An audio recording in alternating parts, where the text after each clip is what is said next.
Hello and welcome back to Russ's Movie Corner. My name is Russ, and as you can see, I am sitting in front of my movie corner.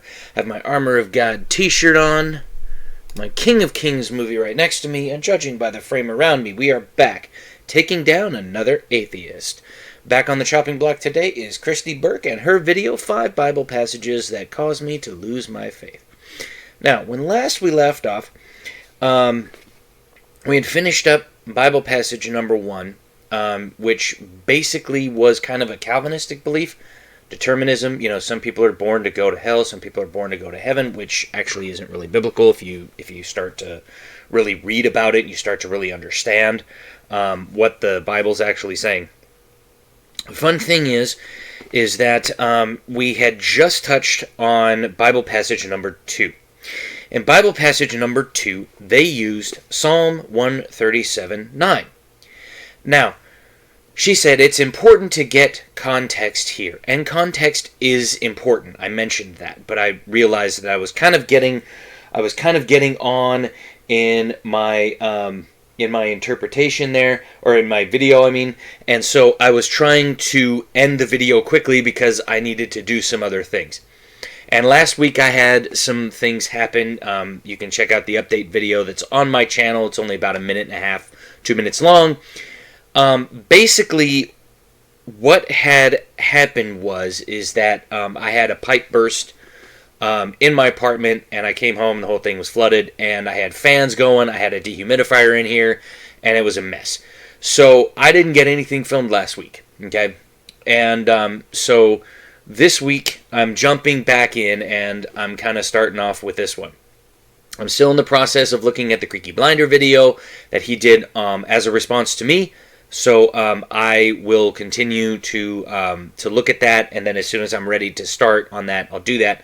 I have to finish up my other Creaky Blinder video, and I have this one, plus I have the Simon Dan video, Bible Verses for Flat Earth, so I have enough material to keep me going for a little while. But don't worry, I will get to that Creaky Blinder video as soon as I'm ready, because I'm still kind of getting some stuff together. Now, back to what Psalm 137 actually says. Now, what Psalm 137 is, and let me grab my NIV, and let me just kind of look at Psalm, here, let me just kind of look at Psalm 137 here real quick. Basically, so, if you didn't know about the Psalms, okay, let's say you're brand new to the Bible, you don't really know that much, or maybe you've read for a while, but you don't really understand what the Psalms are, okay? Well, that one doesn't say. So, if you know anything about the Old Testament, okay, in the Old Testament, the Babylonian Empire, okay, came down to Israel, took it over, okay? Carted off young men, did all these things, killed a bunch of the Israelites, okay, while they were doing it. Took their best and brightest back to Babylon. That included Daniel, Meshach, Shadrach, and Abednego. And was like, hey, do all this stuff for me, okay? In the midst of that, okay, while there were still people in Israel, okay, at the time, the Babylonian Empire kind of controlled everything. And so this psalm, okay, is in response to what the Babylonians were doing to the Israelites. Because again, you have to look at things in the historical context, you have to look at things in other contexts. When you take something out of context, like one Bible verse at the end of a psalm, okay, and you say, oh my gosh, look at this. That's like when the atheists out there, take one of the Bible verses that says, take for yourselves slaves. But then they don't look at the historical context of what that meant. They don't look at the other context of like how it tells you to treat your slaves. Even slaves that maybe when you conquered a land and you took some people as your slave, it literally was like, hey, you guys need to, treat those slaves as if they were part of your family. It doesn't matter that they're not. You have to treat them as such. But people look at it and say, see, the Bible condones slavery, ha ha ha. Stuff like that, okay? And that's basically what she's doing here. So, let's read the psalm, then we'll play the video, okay? And so that way you'll understand what my context is, what her context is, and we'll go from there, okay? So, Psalm 137, very short psalm, there's only 9 verses. By the waters of Babylon, there we sat down and wept, when we remembered Zion. On the willows there we hung up our lyres, for there our captors required of us songs, and our tormentors mirth, saying, Sing us one of the songs of Zion. How shall we sing the Lord's song in a foreign land? If I forget you, O Jerusalem, let my right hand forget its skill. Let my tongue stick to the roof of my mouth if I do not remember you, if I do not set Jerusalem above my highest joy. Remember, O Lord, against the Edomites, the day of Jerusalem, how they said, lay it bare, down to its foundations. O daughter of Babylon, doomed to be destroyed, blessed shall he be who repays you with what you have done to us. Blessed shall he be who takes your little ones and dashes them against the rock. So what is the context there? Well, in verse 1 through 3, okay, we have the people of Israel that are music makers, okay? They're the ones that sing songs. They have lyres, which are basically like almost like a harp, or like a it's kind of a cross between like a harp and a guitar. Okay? And they're like, we can't do it anymore. We can't do it. Like, all our tormentors want is mirth and joy, and our land was destroyed. We were carted off to Babylon, and all these people want is for us to sing songs of our homeland. Then he says, because it says, sing us one of the songs of Zion, in the end of verse 3. And then in verse 4 through 6, they said, how shall we sing the Lord's song in a foreign land? If I forget you, O Jerusalem, let my right hand forget my skill. Let my tongue stick to the roof of my mouth if I do not remember you, if I do not set Jerusalem above my highest joy. And basically what they're saying there is they're saying, look, we don't want to forget our homeland, but how can we sing these songs in a foreign land? Okay, they want us to sing these psalms, okay, to them, but how can we do that if, like, it's causing us to remember that Jerusalem was destroyed? And that is a horrendous thing for them to do. You know, they're like, oh my gosh, what the hell? And then in 7 through 9, okay, now comes sort of a curse on their enemy, right? Babylon. So it says, remember, O Lord, against the Edomites, the day of Jerusalem, how they said, lay it bare, down to its foundations. They're saying that the Edomites basically were like, ha ha ha, we're going to come in, we're going to destroy Jerusalem down to its foundations. Then comes the next 2 verses. O daughter of Babylon, doomed to be destroyed. And this was a prophecy that happened. Daniel had already done this. So this was written after Daniel had received from the Lord that Babylon was to be destroyed by the Assyrians, which it was. Historical context again. Okay? So now they're saying, O daughter of Babylon, doomed to be destroyed, blessed shall he be who repays you with what you have done to us. Okay? So they're basically saying, look, what you've done to us, oh, it's coming back. Okay? And then they're saying, blessed shall he be who takes your little ones and dashes them against the rock. Okay? So now, let's play the video and let's go from there. This verse. This is what's known as an imprecatory prayer.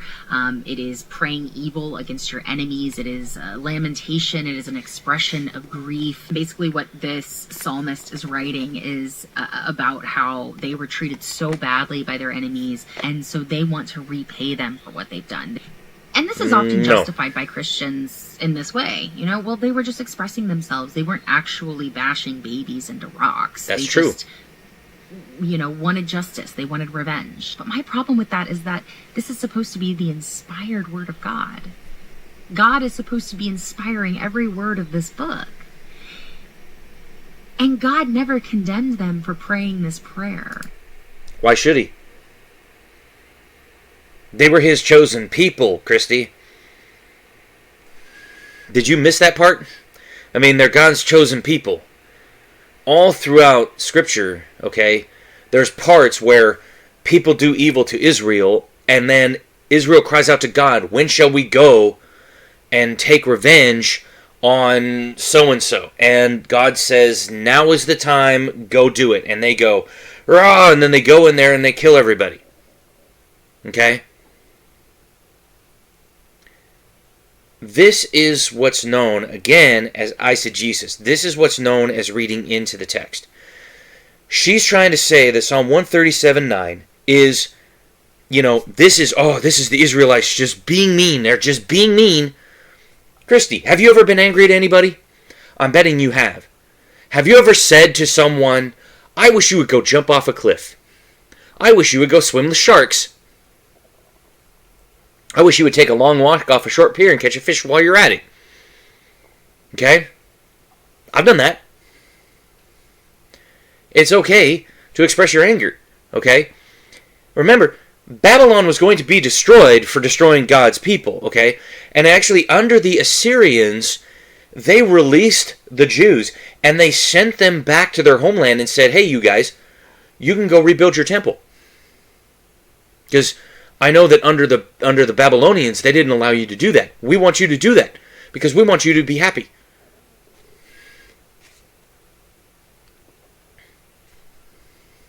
Okay? The problem comes in when you start reading into the text your own sensibilities. Okay? You may think, oh, I'm above this. Oh, God would never want you to do this. BS. Okay? God doesn't care. God realizes that we're human. Okay? What did Jesus do in the temple? Let's look at John. Let's look at the book of John. Okay? I just studied this in Bible Study Fellowship. Okay? So let's look at John. Okay? This is John chapter 2. 13 through 25. The Passover of the Jews was at hand. And Jesus went up to Jerusalem. Remember, Jesus lived for 3 years. This was the first year. This was Passover. Okay? Well, he did his ministry for 3 years. Okay? From the time his ministry started until he was crucified, it was 3 years. Okay? Not he lived for 3 years. He lived for like 33. Some people say 33 years because he was crucified on or about AD 33.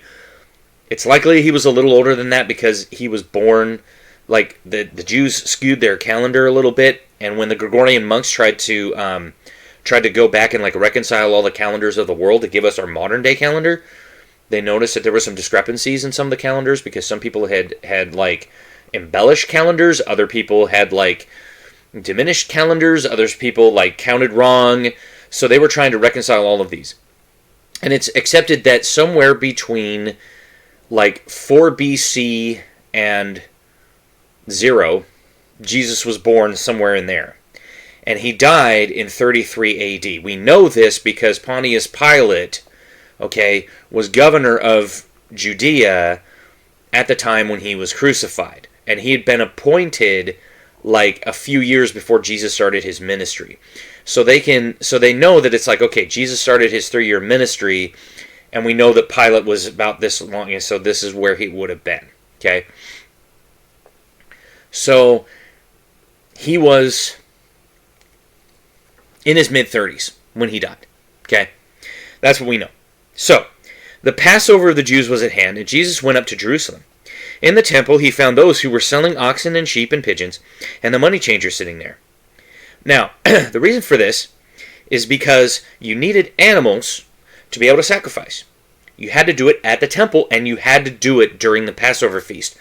So people had to buy animals, and they couldn't always bring animals with them from their homelands, because sometimes they were coming from very far away. Okay? So they couldn't always, drive an oxen all the way down and then kill it. Okay? So they would go there, and because not everybody used the same currency, okay, they had money changers, and those money changers would gouge the hell out of people. Okay? It was really bad. Okay? Now, starting verse 15. And making a whip of cords, he drove them all out of the temple with the sheep and oxen. And he poured out the coins of the money changers and overturned their tables. And he told those who sold the pigeons, "Take these things away. Do not make my Father's house a house of trade." His disciples remembered that it was written, "Zeal for your house will consume me."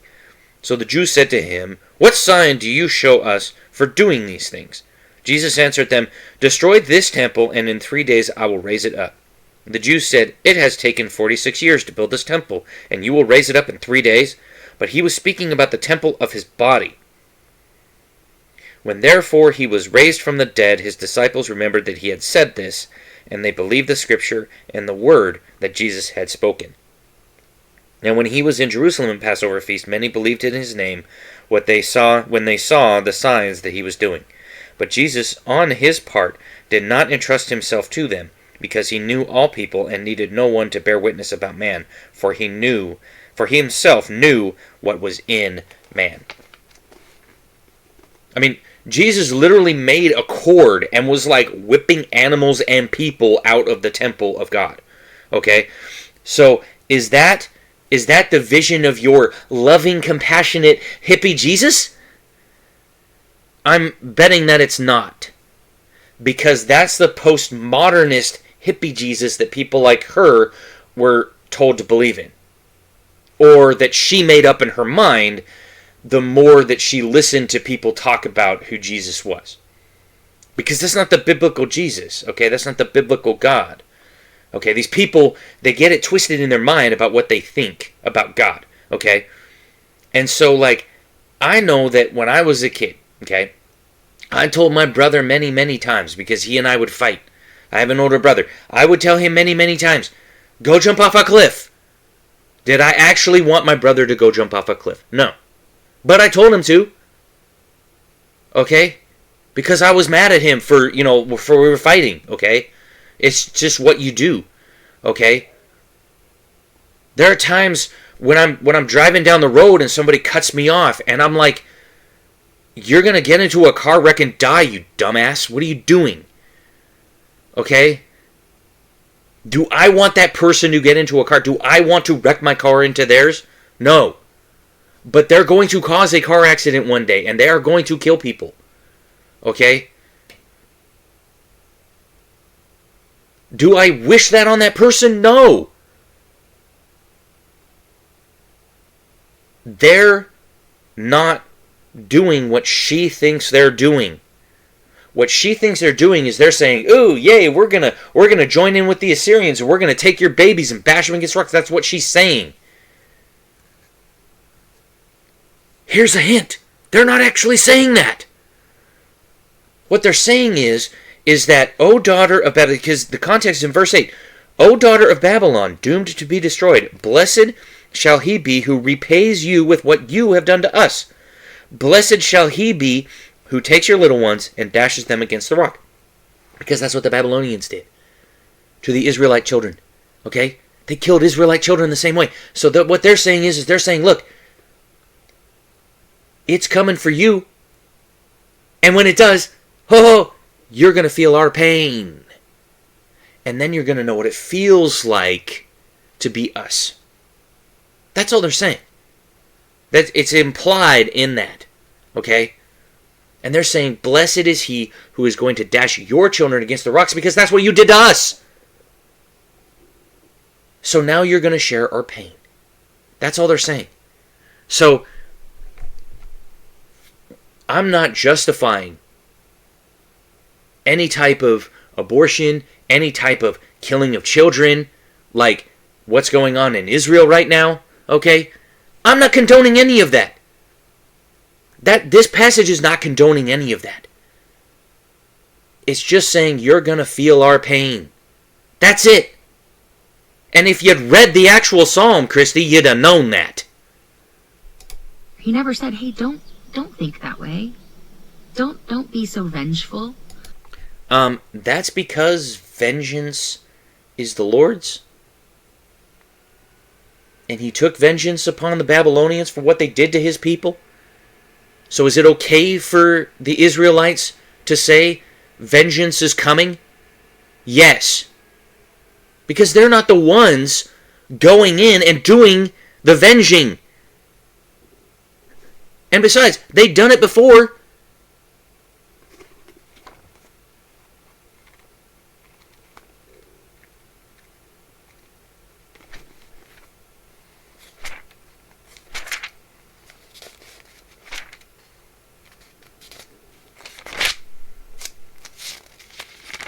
Okay.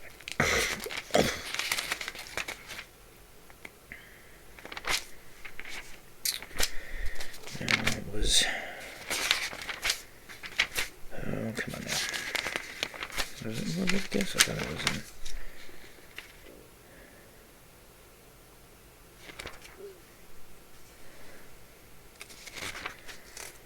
Okay.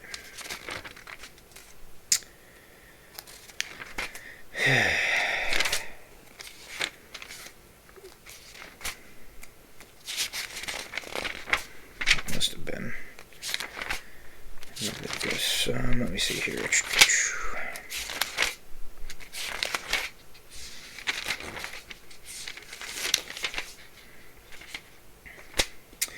Trying to remember a.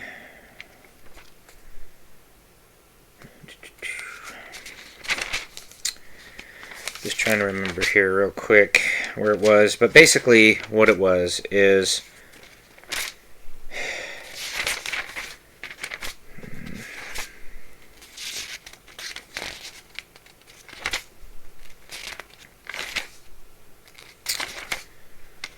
it was a bunch of people that came and like is the Israelites were going out in the desert. And they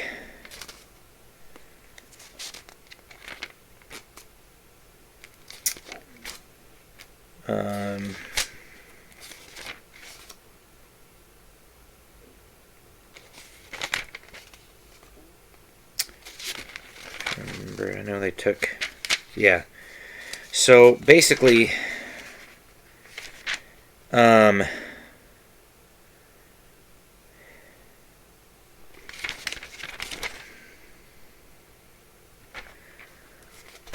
as they were wandering in the desert, okay, in Numbers, the Midianites, which is where Moses took refuge, okay, after he left Egypt before he went back to get the Israelites out. The Midianites basically like came in and like made the people they basically went in and they made the Israelites sin against God. Okay? And so a plague came upon them. They had some problems. They took care of it. And in chapter 31, basically the men of Israel, or the Lord spoke to Moses at that point and says, "Avenge the people of Israel on the Midianites. Afterward you shall be gathered to your people." So Moses spoke to the people, saying, "Arm men from among you for the war, that they may go against Midian to execute the Lord's vengeance on Midian." Apparently she missed that. Because, it's not Moses saying to the people, "Oh, hey guys, guess what? We're going to go kill this nation for no reason." Ha ha ha. No. Okay, they're avenging themselves on Midian, okay? They went there to go kill them because of what they did to their people.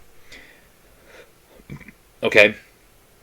But then, like, what ends up happening is that they were supposed to only, like, kill, like, every person. Let me see.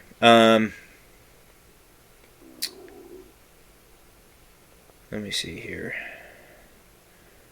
Yeah, because this is back when Balaam was doing his thing too.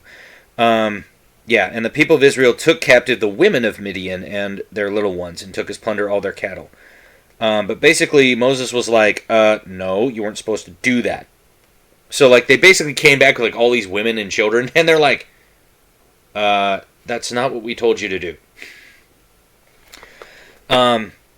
Because you don't want, because the problem is that back then, if you look at things in context, back then there was a thing where, like, young men or boys could carry a grudge with them.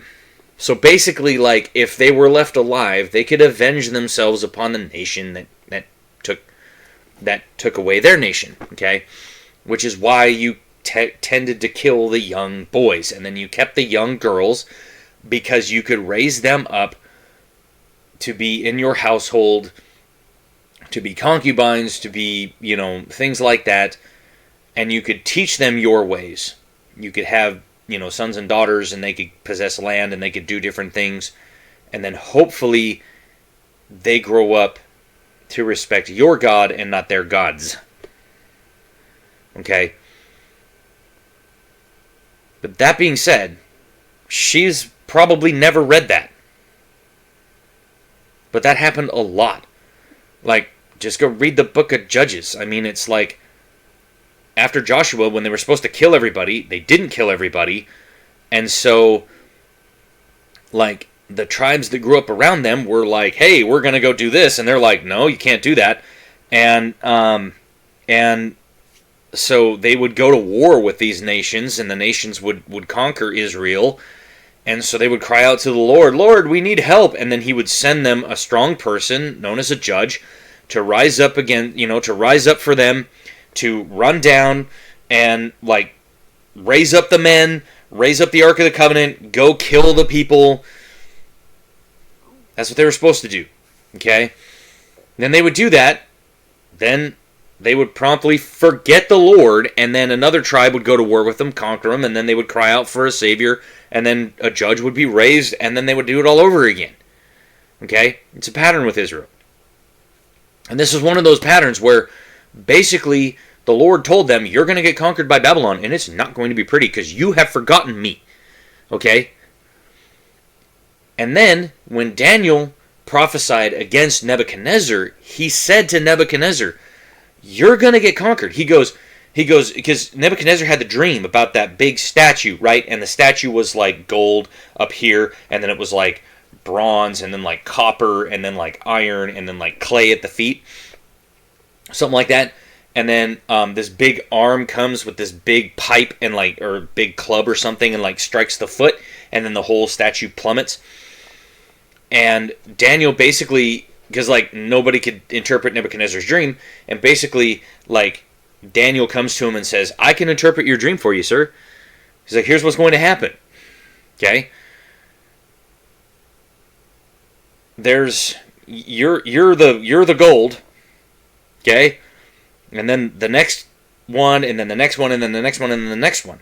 So you're gonna, and that's the Lord hitting the feet, is he's gonna topple all of those governments. But you're next on the chopping block, son, because of what you did to my people. And Nebuchadnezzar's like, oh.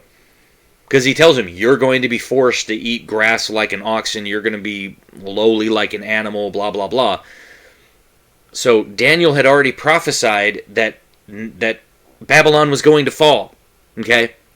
And so this was just the music maker saying, it's already been prophesied, destruction's coming, and it's going to be visited on you. That's all it is. Okay? And yes, God allows us to say things because we're human. We have free will. Okay? We're going to get angry. And sometimes we need to vent that anger. And that's what that is. Okay? That's all that is. Don't be so angry. Don't wish for the harm of innocent babies. No, this is perfectly fine in God's eyes. Again, this is them telling Babylon that their children are going to die. Because they killed Israel's children. If you knew anything about the Bible and about ancient Babylon. But you don't. That much is obvious by how you're trying to spin this. Stop eisegeting and let the text exegete. And this is perfectly fine in the eyes of Christians today who defend it and justify it. No one ever said that killing babies is fine. No one ever said that this passage is justification for abortion or for child murder or for child soldiers. No one ever said that. No one. The justification here is us coming to you and saying, you're trying to justify this passage outside of its historical context. And I mean, honestly, this is idiotic. This justification from her is idiotic. But Jesus came and he said, turn the other cheek. Love those who hate you. Do good to your enemies. And he never said do good to your enemies. He did say turn the other cheek. But that's just because at the time, okay, the Roman Empire was way more powerful than the actual government of Israel. And if Israel had tried to make a war, which they did, okay, and he even prophesied, you rise up against them and don't turn the other cheek. Yeah, it's going to be bad. They're going to come and destroy the temple. That's why he wept over Jerusalem. Because he knew that they were going to destroy the temple. And he knew what that meant, because as soon as that temple was destroyed, it would not be rebuilt until he was coming back. So he was weeping for the nation of Israel. Guess you missed that part too. That's the reason why he said turn the other cheek. Because he was trying to say, it'll be their time too. Down the line. But you keep picking at this one wound, they're going to come in force and they're going to crush you. Which they did, by the way. Turn the other cheek is only good so far as it's helpful in the moment. It's a contextual command. Look, I'm not a huge fan of the current president of the United States. I'm really not. I wasn't a fan of his predecessor, not the previous president, but the president before that. Okay? Barack Hussein Obama. I was not a huge fan of Obama. Okay? I mean, I told people online, I'm not a huge fan of his policies. I don't like the way he's trying to run the country. I think it's dumb. And people were like, oh, you're a racist. I'm like, how am I a racist? For not liking a person's policies. I'm not calling out the fact that he has a different skin color, the fact that he is, different than me. I'm not saying any of that. I'm just saying the way he's running the country is wrong. And it needs to stop. That's turning the other cheek. Because I'm not calling for any type of revolution. I'm not calling for anything like that. Even though sometimes that's probably warranted in certain circumstances. But just know this. Okay? That's what Jesus was talking about. It's okay to criticize certain people. It's okay to have feelings about your current government. It's okay to have feelings of anger and resentment towards people that are wronging you in some way. It's okay to harbor those feelings. Jesus did. He ran into the temple, made cords, and whipped people out of it. Duh. That's the point, folks. Okay? That's the point that she's missing. She wants to sit there and try to think, oh, I'm so altruistic that I'm above this. No, you're not. You're human, for heaven's sake. And the minute that you say that you have never wished ill on another person, even though you didn't mean it, in a moment of anger, you're lying, which is a sin, which means you need Jesus. Because we all need Jesus, okay? At least I'm man enough to own up to it. That is in complete contradiction with this verse. No, it's not. And these are God's people that are praying it, and God isn't condemning it. And I just have a very difficult time Why should he? finding moral value in a book where the people of God, the people that are supposed to represent God in the book, are rejoicing over the thought of harming innocent babies. No. You see, she's starting to eisegete into the text. Again, they're not rejoicing over the thought of going out and harming innocent children. They're saying, you're going to feel our pain. They're pointing at the Babylonians and they're saying, oh, it's coming. Okay?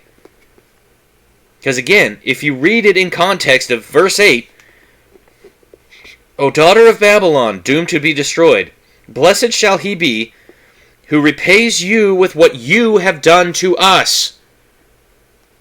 Blessed shall he be who takes your little ones and dashes them against the rock. Because that's what the Babylonians did to the Israelites, Kristi. And they're just saying, it's coming back on you, buddy. And now you're going to feel our pain. Because, oh man, we're going to have a much better time under the other people than you, because we lost our homes, we lost our children, and now you're telling us to be joyous and mirthful about our homeland that you destroyed. Oh, vengeance is coming. And when it comes, you're going to feel our pain. That's what that psalm says.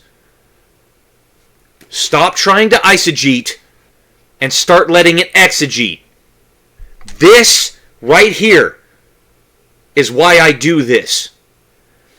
Because when you're taking things out of context and then you're reading your own sensibilities into it and going, well, I can't get moral advice from a book like this. BS! You don't know what morality is.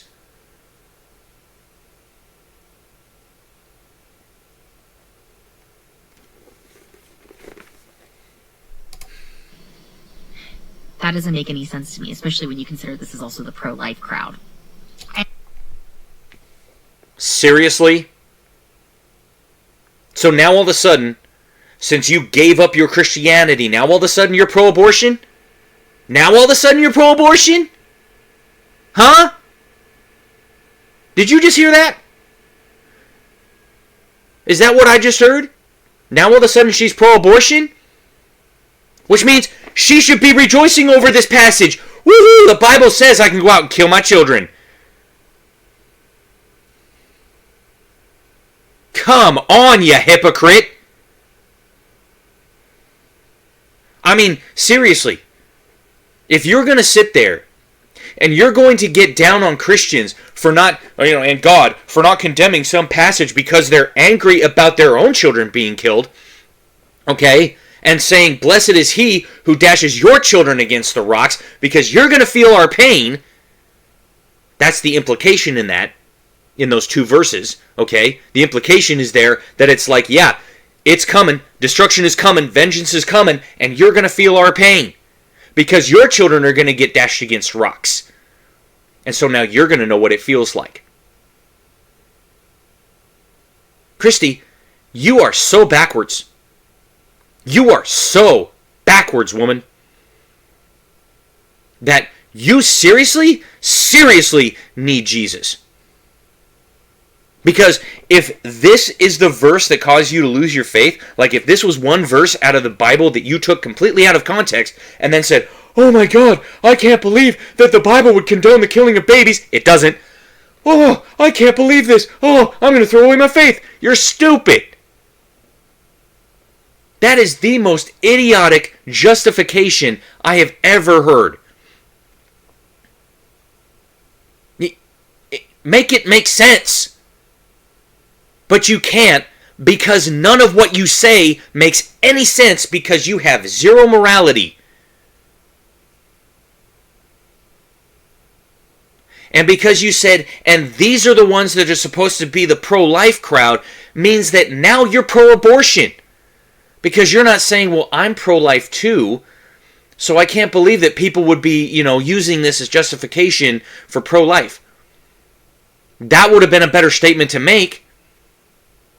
But you didn't make it that way, which means now you're pro-abortion. Which means now you're a hypocrite. So make it make sense. And I would imagine that Christians today don't feel that it is an appropriate thing to find joy in the thought of harming babies. No one ever said they did. You're saying that they did. She's saying that they did.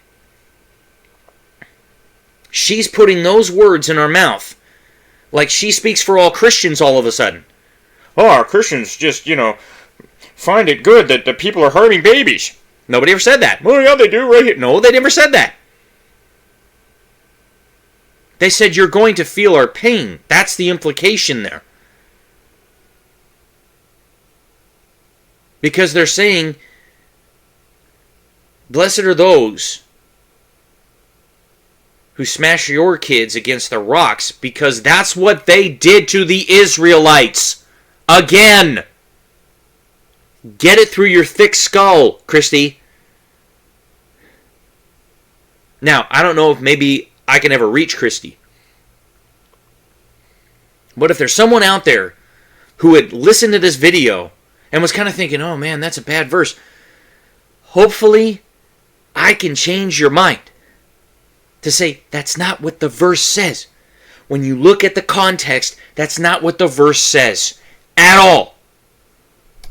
So I find it really interesting that because of the context or the time, or just because it's in the Bible, it is justifiable. And I just don't find that to be justifiable. No one has to justify it for you, Kristi. Because you're taking it out of context and trying to justify it in the opposite direction. You're literally ripping a verse out of context and then saying they're just rejoicing because they're going to go kill babies. No. Because again, you're not reading it in context. You have no clue what the context is. And people are going to say, oh, well, if you go back and, she says that this is the historical. I'm going to say, no! Because she's not reading it in the textual context. Historical context aside, she missed the whole part about the Babylonians killed millions of Israelite babies. Maybe not millions, but hundreds of thousands of them. Okay? Thousands, if not hundreds of thousands of them. Okay?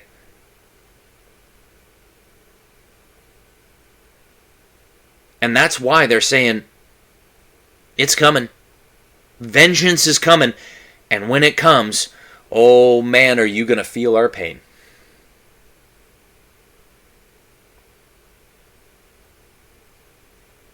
She is absolutely wrong. The third passage that really just struck me, big red flags popped up when I read it, was in Deuteronomy 22, starting in verse 28. If a man happens to meet a virgin who is not pledged to be married, and he assaults her, and they are discovered, he shall pay her father 50 shekels of silver. He must marry the young woman, for he has violated her. He can never divorce her as long as she lives. Now, when I read this in the earliest stages of my deconstruction journey, it is justifiable, and I just don't find that to be justifiable. The third passage that really just struck me, big red flags popped up when I read it, was in Deuteronomy 22, starting in verse 28. If a man happens to meet a virgin who is not pledged to be married, and he assaults her, and they are discovered, he shall pay her father 50 shekels of silver. He must marry the young woman, for he has violated her. He can never divorce her as long as she lives. All right. It actually says as long as he lives. Because men typically live longer, women typically live longer than men. All right. So, let's go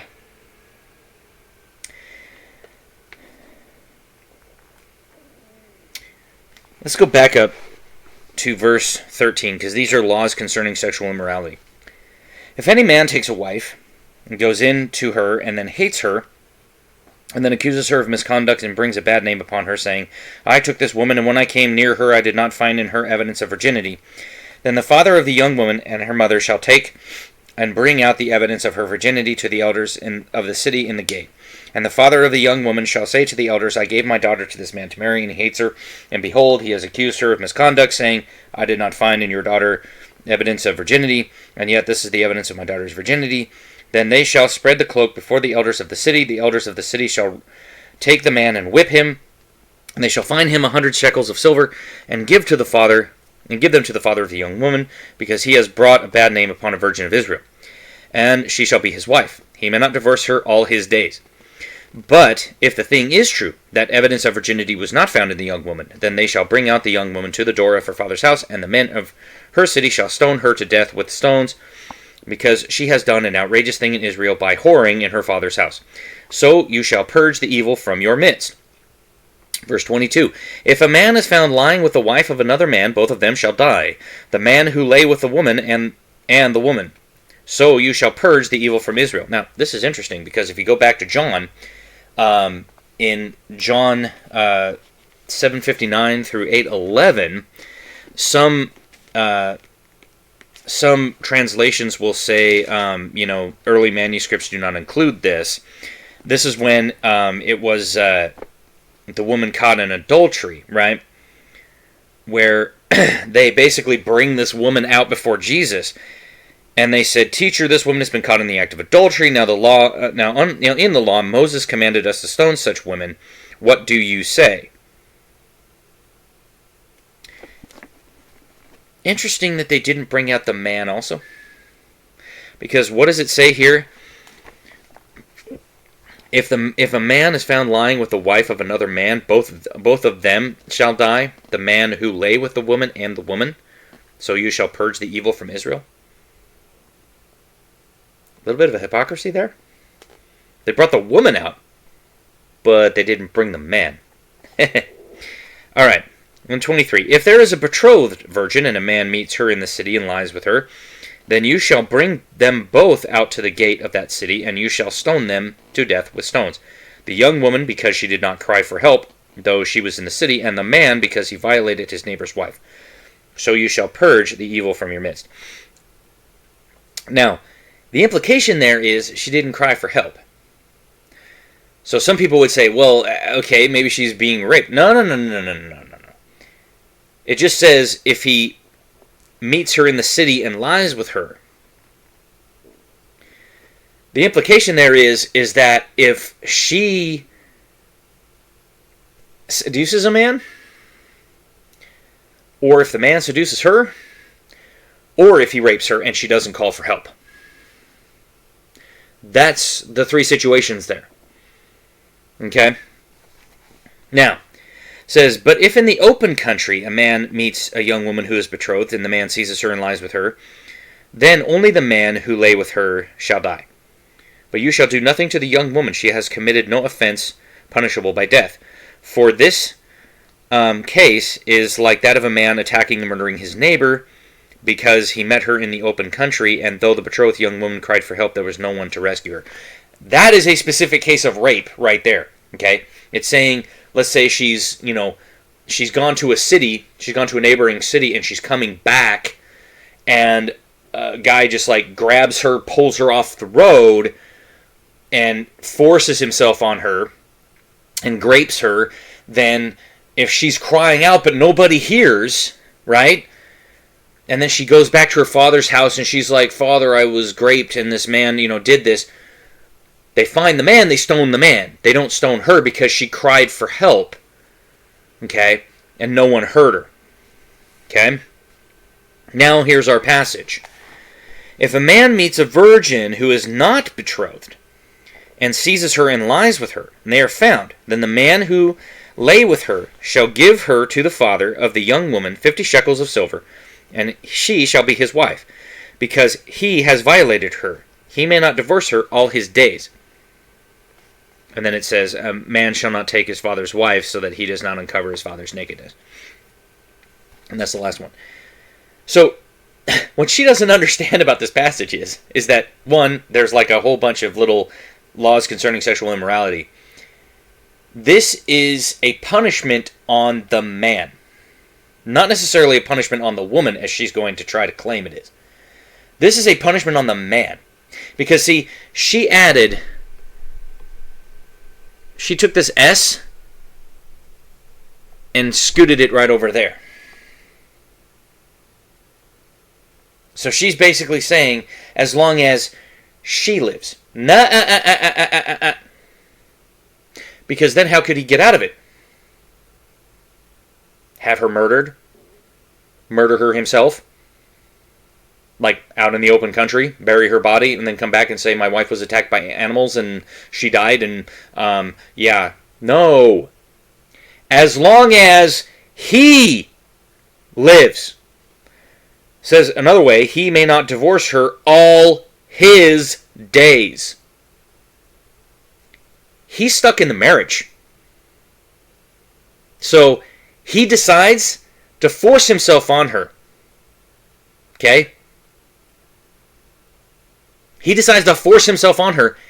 That's a punishment on the man. Because not only does he have to pay the dowry, because 50 shekels was a lot of money back then, not only did he have to pay the dowry on that woman, but now he has to remain married to that woman all of his days. And back then, again, women tended to outlive men. I mean, even though we're talking about the days of Moses, and, Moses lived to be 110 or something like that, women tended to outlive men.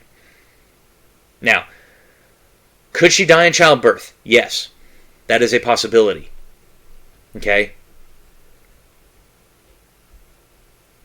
And should she die in childbirth, well, there's his out. Because marriage is till death do you part. Okay? But even then, I think he learned his lesson. Because he's not about to go out and grape another woman, okay, and be stuck with her again, and hope that she should die in childbirth. Because what happens if she pumps out 5 kids and then doesn't die for another 80 years, and he dies first? Yeah, bummer on him. This is a punishment on the man, not necessarily on the woman, okay? Now, a lot of people are going to say, well, it's traumatic for the woman, shouldn't the woman have a say in this matter? This is the time, okay? I'm not saying that it's wrong or right. I'm not saying that, that we should do it this way. But do you know how much of a deterrent this would be? If you told grapists, you grape a woman, you have to pay her father a ton of, like a big old sum of money, like $100,000, and you have to marry that woman. Oh, and by the way, you can never get out of that marriage. You will never be able to divorce her as long as you live. Do you know how much of a deterrent that would be? Because nobody would want to do that. That's the point. Now, when I read this in the earliest stages of my deconstruction journey, I was very confused, and I thought there has to be an explanation for this. There's no way that God commanded women to marry men who assaulted them. if they just paid their father. Like, there's no way the Bible says this. I need to figure this out. I contacted my old pastor and I asked if I could discuss some things with him because I had some questions. So we set up a night to have dinner. I went over to his house. I pointed out this verse and I said, what does this mean? Like, how can you justify this? And he said, yeah, this is what it says is true. At that time in the culture, if a man did that to a woman, she would be considered unclean and not eligible to be married, and that would ruin her life. Because the reason why I read this whole thing, okay, is because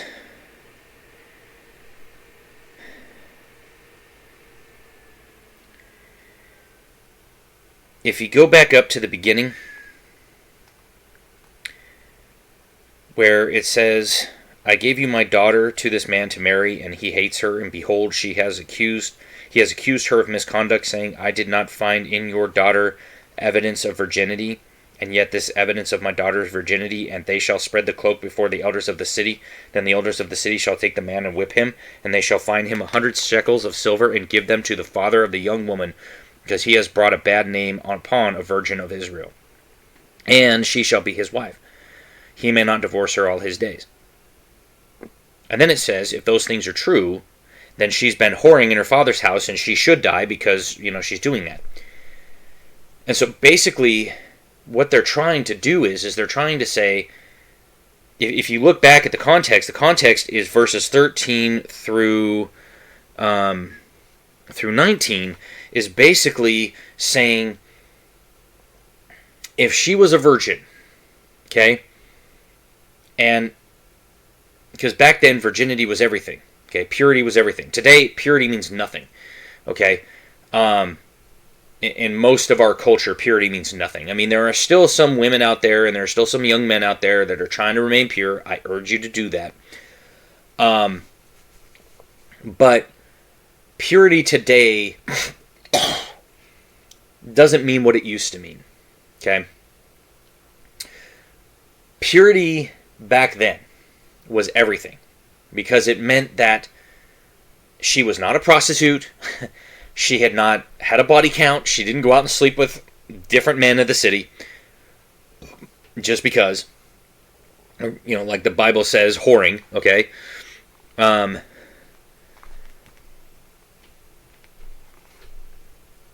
Because it says here in verse 21 that they shall bring out the young woman to the door of her father's house, and the men of the city shall stone her to death with stones, because she has done an outrageous thing in Israel by whoring in her father's house. So you shall purge the evil from your midst. So basically what they're saying is that under her father's nose, she's been slipping men in through the window and having sex with them. Okay? That's not good. It's evil, right? The Bible says that. That's the context of this verse. Okay? Because he's trying to lay out, like, here's what it means to be sexually immoral inside the confines of your cities when you go into the land of Israel. This is what you're going to have. You're going to see this stuff. Don't do that. That's what he's basically saying here, okay? This is Moses in Deuteronomy goes in and he talks about this stuff, okay? And he comes at it from that standpoint of, this is what you have to do. Because when you go in there, you're going to see people doing this all the time. So don't do this. Okay? And so yes, he's saying, look, if there's a woman who's just walking along in the city, right? And a man grabs her, okay, forces her to the ground and grapes her, now she's no longer a virgin. Which means, if her father pledges her to be married to another man, the punishments in verse 20 through 21 would come back on the father. Because he knew his daughter was not a virgin, and still he pledged her in marriage to someone while not being a virgin. Do you get that? She's no longer a virgin. So what they're doing is they're punishing the rapist by saying, you took this woman's virginity, you cost the man the ability to marry her into another household. So now you owe him restitution, and you're going to take his daughter as your wife for the rest of your days. Not the woman's days, the man's days, the rapist's days. Because of the punishments from verse 13 through 21. Okay? That's the context. And that's what her pastor tried to tell her. Now listen to what she says.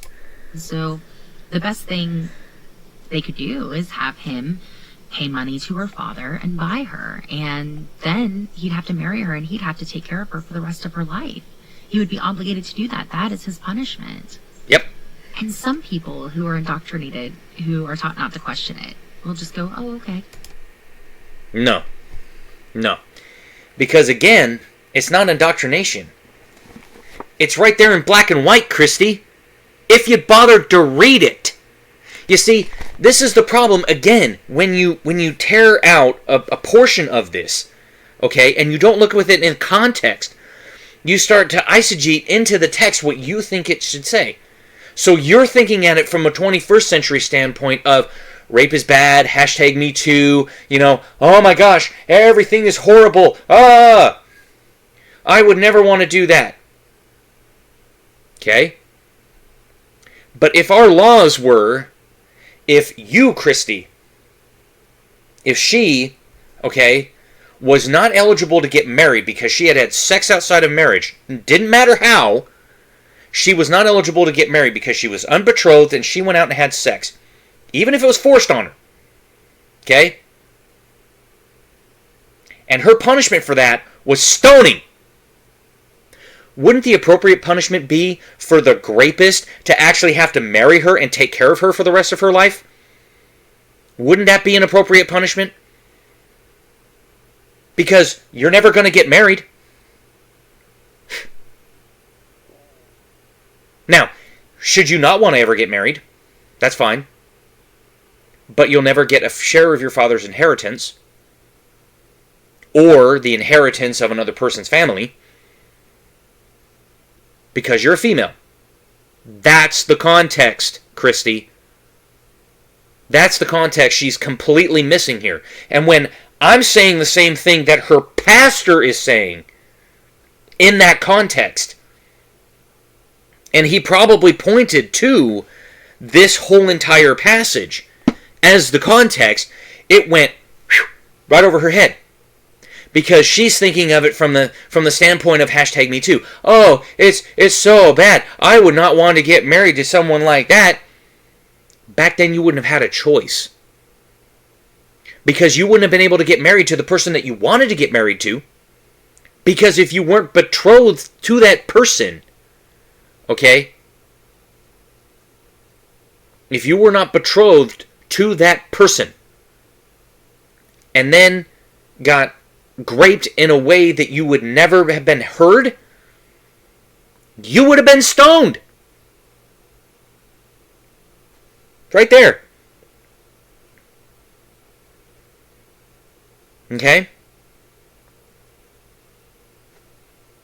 It's right there in verses 23 through 24. Okay?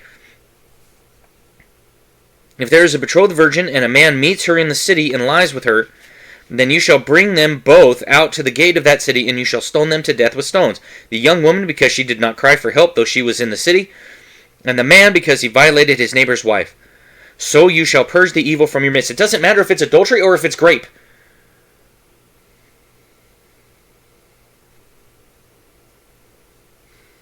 So, here again, context matters. Because you're basically saying, look, if and this is the deterrent for the men, okay? Because it's aimed towards the men. You do this, this is your punishment. You have to take care of her now.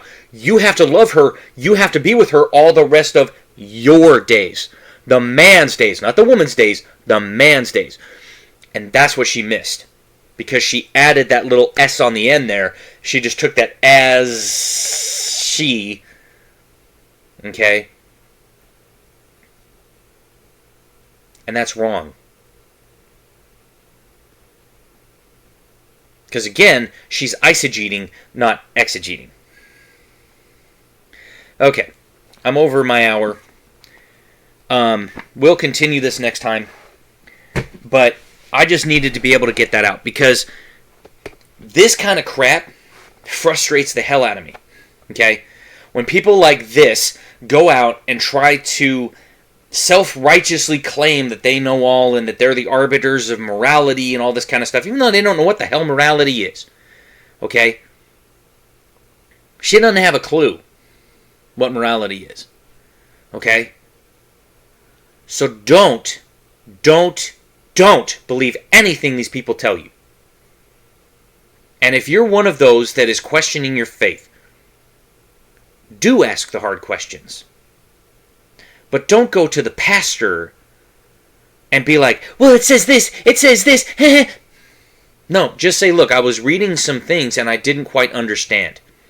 Can you explain it to me within the context of the passage? Because you'll notice that she didn't do that. She went up to her pastor and was like, well, it says this. Huh? Reconcile that. It was a gotcha question. It wouldn't have mattered how he answered her. Okay? Because I'm doing the same thing. I answered it in the same exact way that her pastor did. Even before she told you about the pastor's answer, I told you about it. So, she'd already closed down her heart. She had already, in her mind, had closed off the Bible as being this, book of contradictions, book that doesn't explain anything, nothing makes sense, this is all BS. You heard that, right?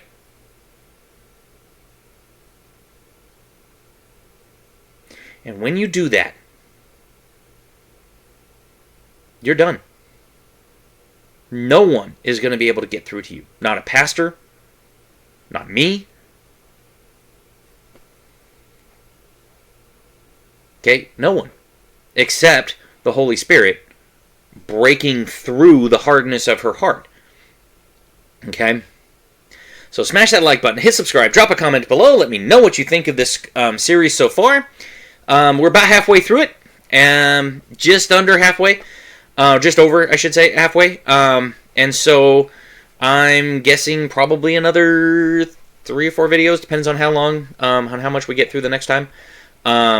So, as we say, we will see you on the next one.